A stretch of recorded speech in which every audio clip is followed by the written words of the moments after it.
نحمده ونستعينه ونستغفره ونؤمن به ونتوكل عليه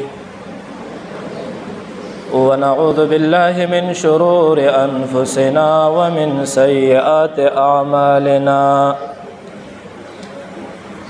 من يهده الله فلا مضل له ومن يضلله فلا هادي له ونشهد أن لا إله إلا الله وحده لا شريك له ونشهد أن محمدا عبده ورسوله أعوذ بالله من الشيطان الرجيم بسم الله الرحمن الرحيم ما كان محمد أبا أحد من رجالكم ولكن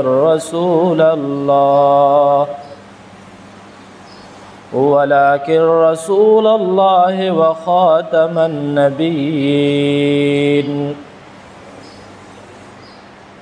إن الله وملائكته يصلون على النبي يا أيها الذين آمنوا صلوا عليه وسلموا تسليما زمرات الفجر عند الشريف اللهم صل على محمد وعلى آل محمد كما صليت على إبراهيم وعلى آل إبراهيم إنك حميد مجيد اللهم بارك على محمد وعلى آل محمد كما باركت على إبراهيم وعلى آل إبراهيم إنك حميد مجيد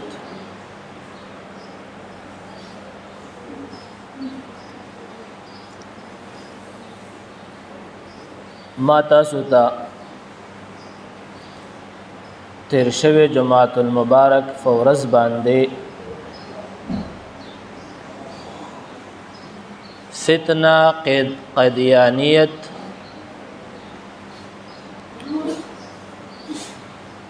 تاسو ته ویل چې د دې اصل حقیقت څه شی دی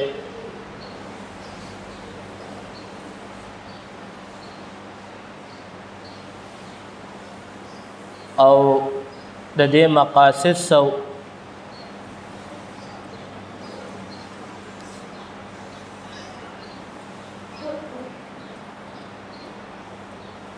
او امت مسلمه د پاره دې فتنه کې څومره نقصانات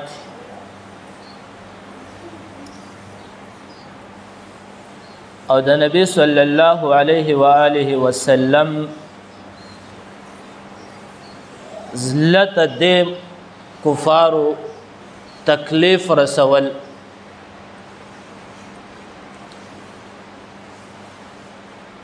تیر شوی جمعۃ المبارک په ورځ باندې تاسو تما د دې اصل حقیقت بیان کړو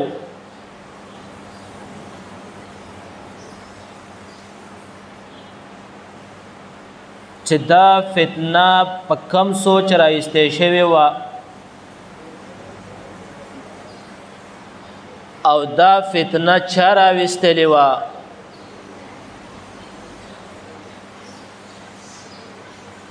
او دې فتنه کې د دې په بر صغیر باندې د دې کفارو سم مقاصد او سه اغراض وو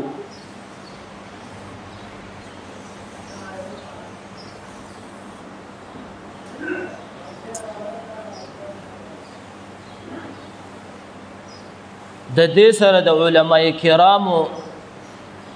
کم مناظره و او کم جد جهد کړو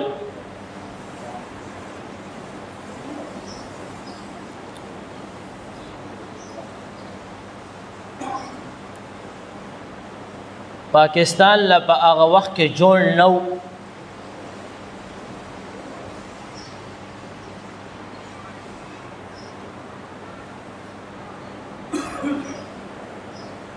ندیو په هغه وخت کې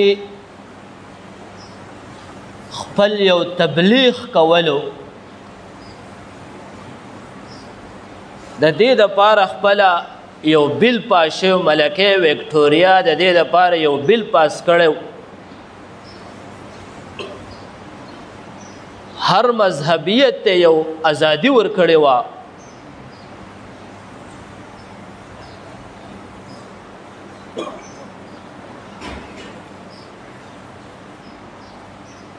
نو ما تیر شوی جمعة المبارک په ورځ باندې تاسو ته د علماء کرامو کردار د دې سره بیان کړی و چې علماو د دې سره سجد جهد او مجاهده کړې وي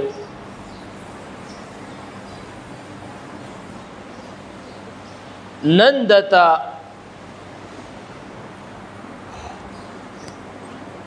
چې دیو به قوم ته تبلیغ کولو د هغې تبلیغ به څنګه انداز کې دیو کول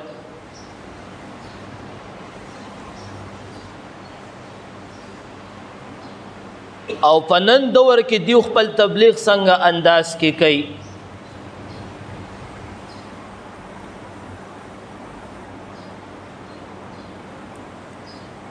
هغه وخت کې چې کم بر صغیر وو نو مذهبي ازادي وه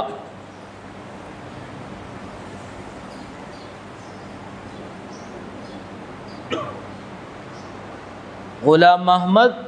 ملعون لعنتی هغه دې وخت کې دغه وخت کې چې کوم وو نو دیو ته ازادي میلاو وه نو دیو ته چا څه ویلی شونه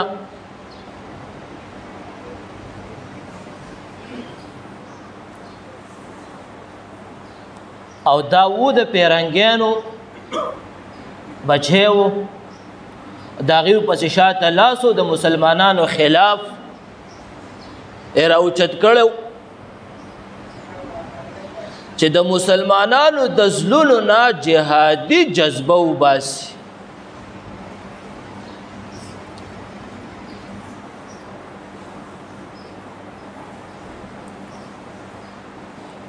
نو دیو به ځکه د دیو سره د دولت کمی نه و نو دیو کالجونه خپل جوړ کړي و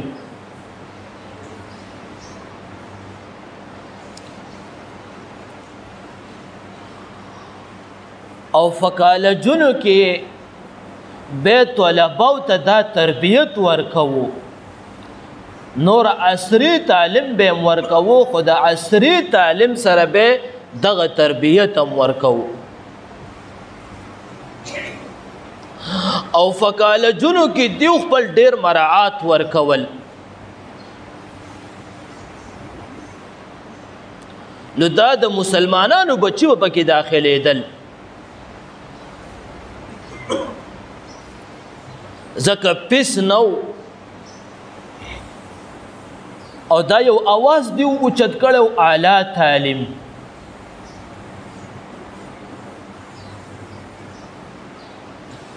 او د تعلیم سره به دیو د سټوډنټه سکالرشپ های لیول ورکو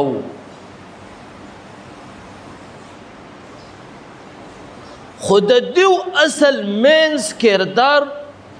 په بری صغیر کې زمونږ په دې خانانو سیاسي لیډرانو په دې طبقو د دې په بچو باندې د دیو عام کردار و دا خانان اربابان د دې دا بچی رانیول او د دې دا بچو ذهن سازی کوله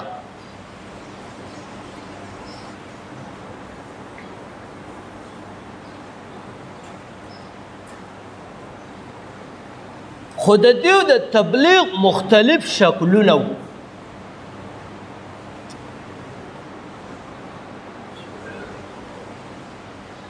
د کالج سره سره به چې کم سټوډنټ د دیو نه فارغ کېدو نو هغه ته به اعلی هدم ورکوله په اوچتو هدو باندې ځکه حکمرانی الډی د پیرنګیانو وا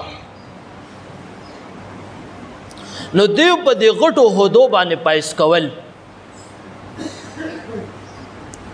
اوس هم که تاسو وګورئ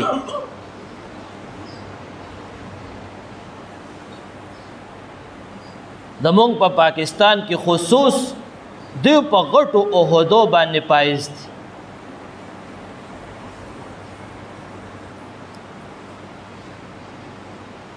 او د دې سره به ولا دوړ طرف ته بیداراونه یو به د دې په کالج کې ذهن سازي وکړه او به دنه ولا د کور مزاج چې کوم ونه خپل لور یا خپل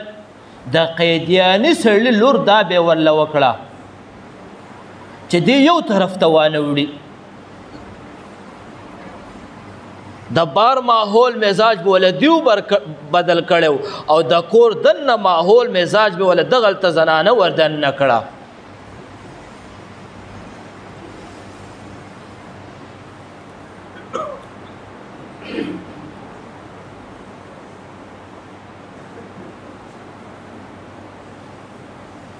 نو دیو په دې مختلفو طریقو باندې دا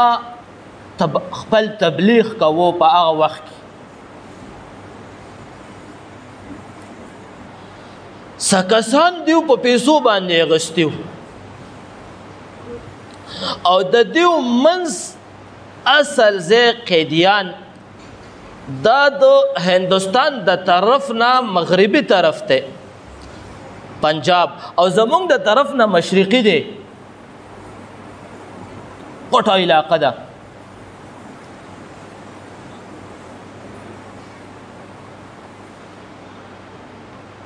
نو دیو وخت کې دیو ډیر خلک پیدا کړي ځان سره او خپل خزو له نمونه خوست امهات المؤمنین وېدا د مؤمنانو میان دي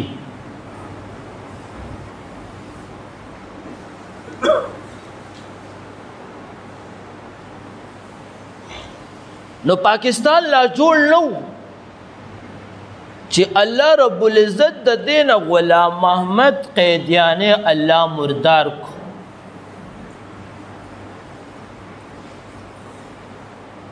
پلیټرین کې الله مردار کړو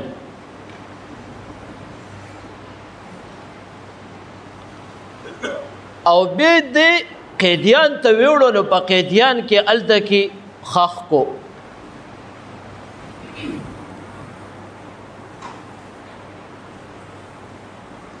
هغه وخت کې د یو زوی پیدا شو مرزا محمود نو دیو د خپل کار جاری ساتلو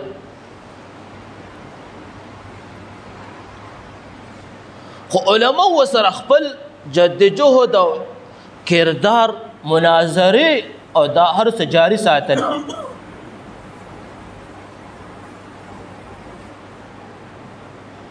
نو اغم الله مردار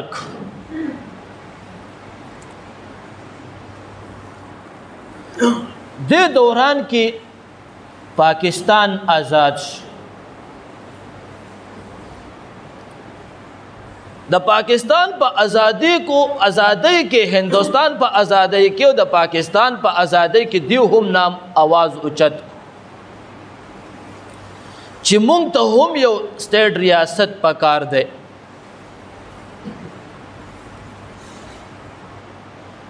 خود دیو خبره او نه منلې شو صد پاکستان سره پاتې شول او صد هندوستان سره پاتې شول خو تاسو ته مې دا ویلو چې دیو په غټو هدو باندې فایز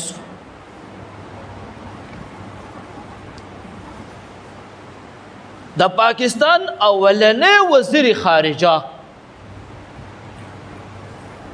دا قیدیانه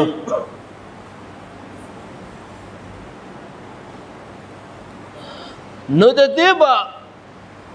د پاکستان نو د بر ملکونو نه چې څومره پندونه راوړل نو دا پندونه به د خپل قیدیانانو لور کول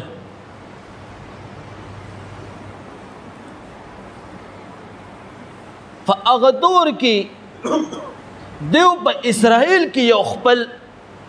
غټ دفتر قائم کړ. تاسو ته اول ویلو چې دیو باندې شاته لاس د اسرائیلو او زه په زه دیو خپل دفتر قائم کړي په دنیا کې.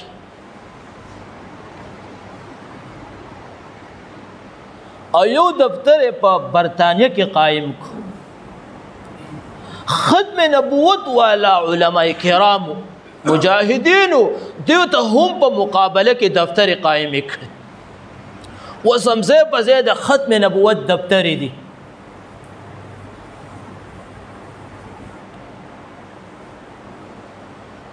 نو دیو د بری صغیر باندې چې دا کومه فتنه وا نو دا پیدا شوی د بری صغیر نه ده. نو علماء کرامو د دې فتنې حقیقت علماء کرامو ته په بری صغیر باندې معلوم وو. په بری صغیر باندې دیو د علماء کرامو دغه شانتي مقابله ونه کړې شو.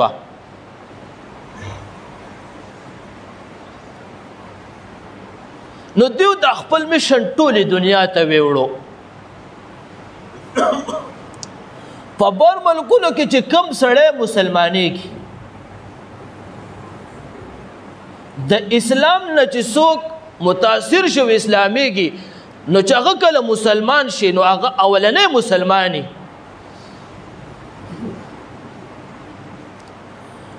نو دیو پسې هلته بیا خپل دا قیدیانان پسې ځان پسې ورورسئ. نو دیو ورته دغه ترغیب ورکي د اسلام ترغیب ورکي خو خپل ځان پکې دننه کوي.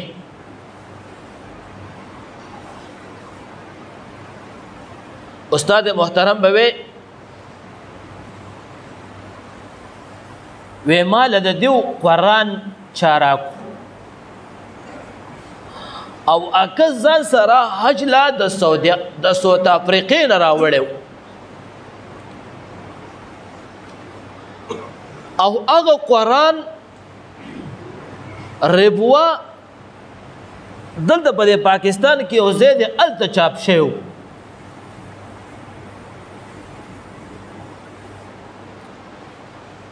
نو دا چې سعودي عرب له حج له راغلی نو دا قرآن چې ما کله د هغه نه واغستو نو وی ما چې کله وګسو نو سورت یاسین مې پکې لوستلو نو یاسین والقرآن الحکیم انا ارسلنا فی القیدیانین دا الپاس پکې ما چې دا خو د قیدیانیانو دی. وی هغې ما ته به ووی چې په سعود افریقا کې دا خلک هلته راځي او تبلیغونه کوي پیسې هم لګوي او هلته په جوماتونو کې دیو دا قرآنونه هم بلای خوستې دي او ورکوي او بیا هلته په هر جومات لیکي لا اله الا الله احمد رسول الله. نو زمونږ د نبی صلی الله علیه وسلم یو نام هم احمد دی. قرآن کریم کې درې ځای ذکر شوی محمد صلی الله علیه وسلم یو ځای ذکر شوی احمد.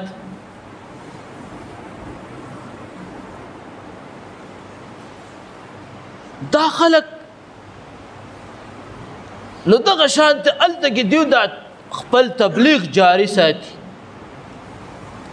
اوس هم دی خپل تبلیغ جاری ساتي.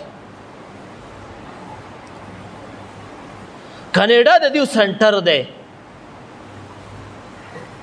زیات قیدیانان چې اوس دنیا کې دي دا په کانیډا کې.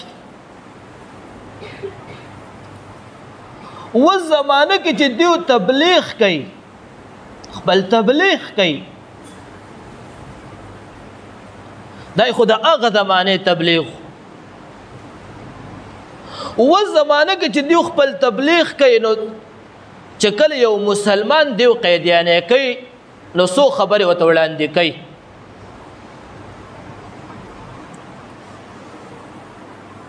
لاول ورته د پیسو آفر ورکي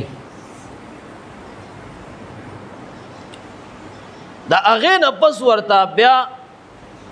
د ښځې آفر ښځه هم دله درکوي او دریم نمبر ډایرک ویزا د کاناډا او د یورپ نو په دې دغه باندې ډېر مسلمانان دي او قیدیانیان کړل یو ملګري راته خبره کوله وای د یورپ نه چې کم کسان واپس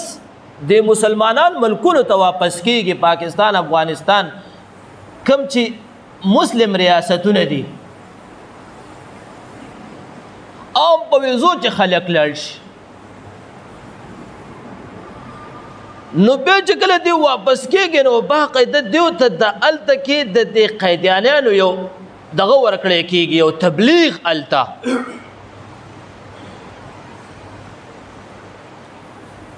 خو چې کم پکا مسلمان هغه دا خبرې نه مني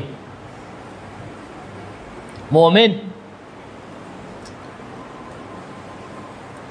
برسر آمد پاکستان چې کله جوړ شو نو الحمدلله نو په پاکستان کې د خلکو ته علما کرام راوچت شول نو دی وته یو خپل یو تحریک جوړ خپل تحریک چې کله جوړ کو مولانا یوسف بنوري صاحب د دې سرپرست اعلیو د دې تحریک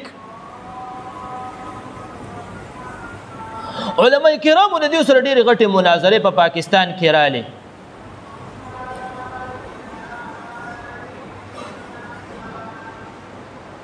مرزا ناصر په دغه وخت کې په پاکستان کې د دیو سرپرست دا یې نسوی دی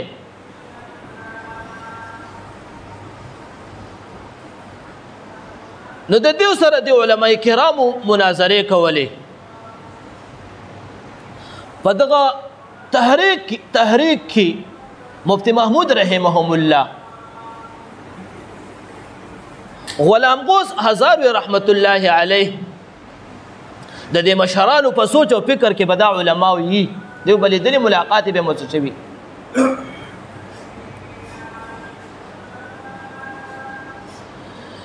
د غلام غوث هزاروی رحمت الله علیه واقعا میګتا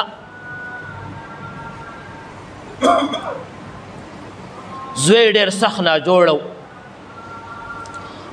او د دې قیدیانیانو سره یو مناظره ټاکړې وه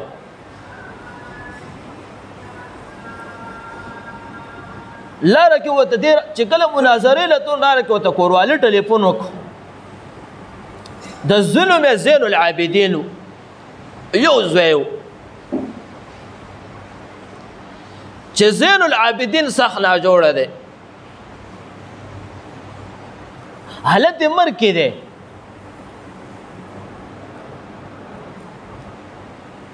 نو دی ورته ووی زه نن یو داسې دغه له روان یم زه پاتې کېدی نه شم واپس کېدی نه شم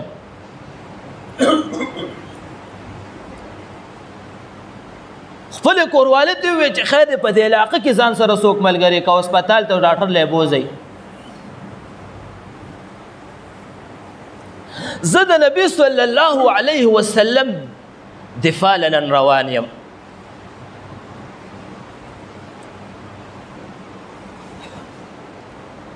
به ورته ټلیفون رال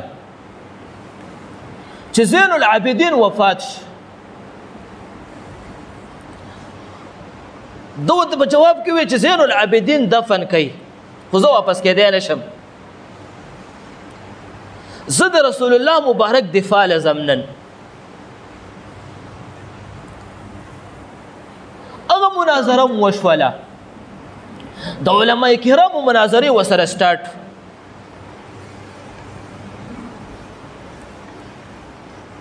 به په دې تحریک کې دا مناظرې سټارټ وې خو دیو به خپل تبلیغ کولو او دیو به ځان ته مسلم ویل چې موږ مسلمانان یو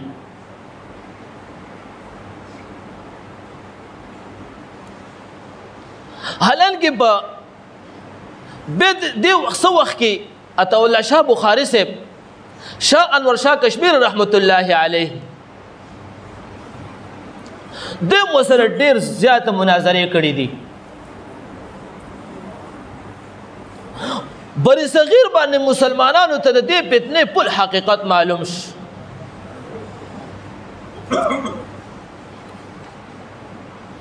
د دیوبند یو عالم الدین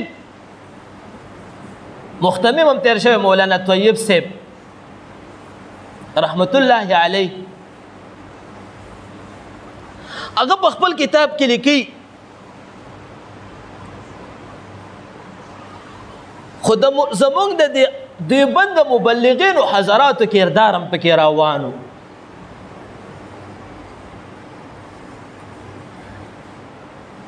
د دیوبند کې د تبلیغي مرکز نه دا خبر راوچته شوه تشکیل یې وکړو چې د دیو سنټرو ته به ځان رسوي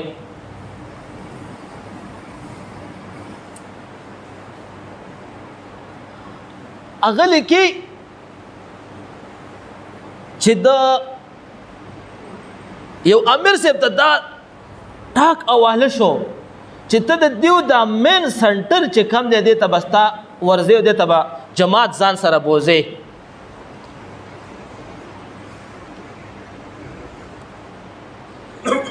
چې کله دې ځان سره جماعت بوت قیدیان ته نو د امیر صاحب دیو ته وی چې مونږ غریبانانو کمزوري دلته د هوټل د پاتې کېدو وس نه لرو مونږ 3 ورځې راغلي استادو په دې سنټر کې به یو 3 ورځې تیر کړو دیو ته ګوره مونږ قیدیانو تاسو ځان ته مسلمانانو ته کافر وای امیر صاحب محترم متوي چې دا کافر دا زمونږ د علماو کار دی چې دا د علماو کار دی مونږ راغلو دلته او مونږ وس نه کېږي استاسو په دې سنټر کې یو 3 ورځې تیرو ملت وزاري پکې وشوه خو خبره په دې باندې توی شه چې تاسو به زمونږ په کار کې کار نه 3 ورځې تیرې کې خو زمونږ په کار کې به کار نه ساتئ دی ورته ټیک ته مبلغین حضرات دغلته 3 ورځې زندگی تیری او الله ته جاړي د دیو چې کوم د غزه مشر د دې سنټر مشر د دیو خپل جماعتونه جوړ کړیو د جماعت مشر چې کوم دی هغه د شپې وخت په الله جماعت ته راوست چې کله هغه وخت جمعه ته رالو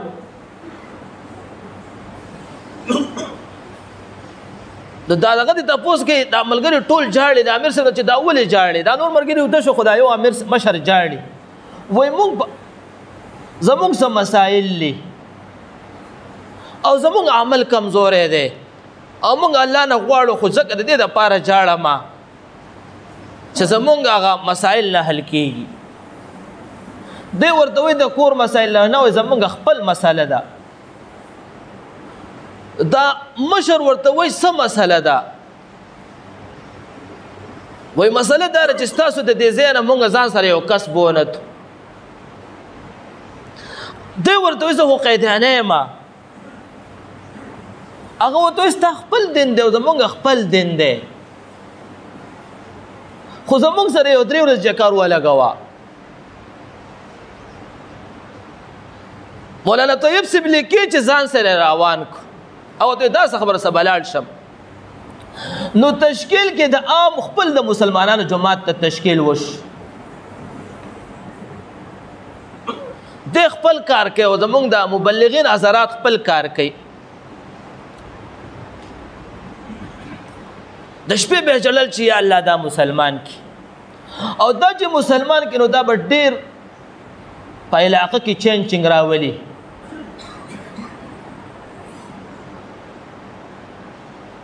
خو اخرنه شپه د امیر صاحب الله ته ډیر جاړي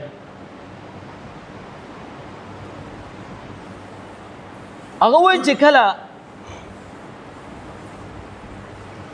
د شپې د امیر صاحب وایي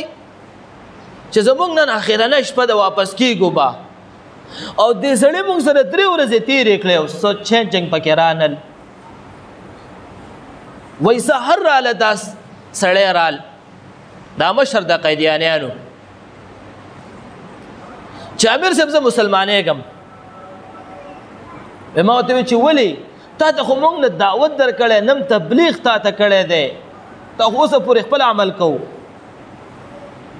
وی چې هاو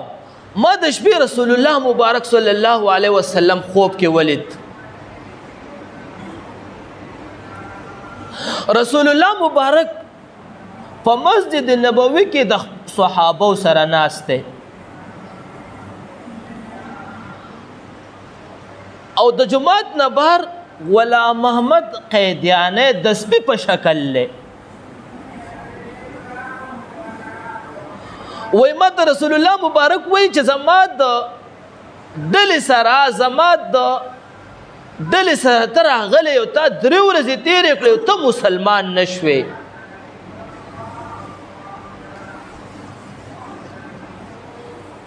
نو ما ته رسول الله مبارک دعوت راک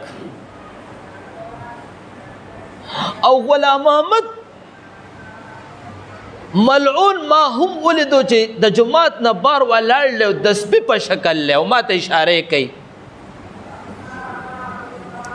نو لہذا ما ته نن حقیقت ښکارش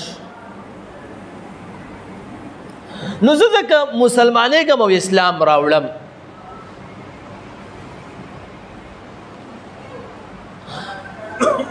نو اکابر علماء دیوبند د دې خلکو سره ډېر جدوجهد او ډېر خواري او کوشش یې کړی دی چې دا خلک موږ واپس اسلام طرف ته راولو او مناظرې د دې فتنو سره شوي دي لہذا بیا په پاکستان کې چې کم تحریک د دې دپاره و دا غټ غټ علماو چې کم تحریک جوړ کړی د دې دپاره نو بیا په پارلمنټ کې یو بل پاس د دې خلاف نو انشاءالله نن ټیم نشته آینده جمعه که خیر و زندگی وا تاسو ته بیا د هغې حقیقت بیانوم چې بیا د هغې بار ملکونو ته څه فایده وه پاکستان کې څه فایده راووته او دې لعنتیانو ته د دې دا فتنه په پاکستان کې الله څنګه د آیین کې ختمه کړه نو انشاءالله که خیر و زندگی وه آینده جمعه بیا چې کوم د تاسو ته په دې باندې بیا بیان کوم الله دې موږ توفیق را نصیب کړي